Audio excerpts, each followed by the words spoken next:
अस्सलाम वालेकुम। जीए सिंध, जीए लतीफ़, जीए हक़ परस्त जो जे मां या मिस्टर मुगेरी। तव्हांखे ख़बर आहे त हिन वक़्तु जेकी सूरत हाल आहे, जेको मसइलो हले थो, उहो केनालनि जे पाणीअ जे ख़िलाफ़ु पंजाब जे कब्ज़े जे ख़िलाफ़ु असांजो आवाज़ु आहे।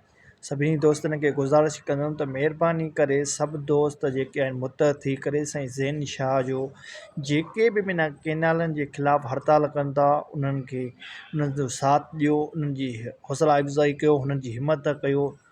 हिन सां छा आहे जो असांखे ई फ़ाइदो आहे। सभु मुतहद थी करे हज़ारनि जी सूरत में निकिरंदासीं, असांजो मसइलो जल्द हल थी वेंदो। ऐं पाणी जेको आहे उहो सम्झ त ज़िंदगीअ जे लाइ जियापो आहे। पाणी न आहे त सम्झो कुझु बि न आहे।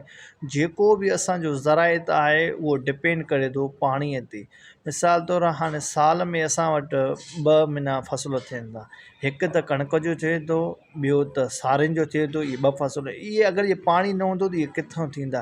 ऐं ग़रीब जो गुज़र सफ़र ई पाणी ते आहे। हारीअ जो वीचारे जो गुज़र सफ़र ई पाणी ते आहे। हारी जो गुज़र सफ़र कीअं, उहो जेकॾहिं हारी खे पाणी न मिलंदो त ॿनीअ में कीअं उहो वीचारो पोखंदो।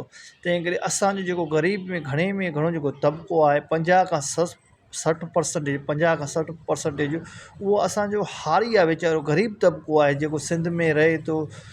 जेसीं ताईं सभिनी खे मां वरी बि गुज़ारिश कंदुमि त महिरबानी करे सभु गॾु थियो, हर इशूअ जे ख़िलाफ़ु गॾिजी जिदत करणु घुरिजे। मिसाल तौरु हाणे सांगड़ वारो वाक़ियो थियो हुयो, उन ते FI त दाख़िल थी वई, पर अञा ताईं को उन्हनि खे गिरफ़्तार न आहिनि करे सघिया। हीअ कहिड़ी सिंध आहे?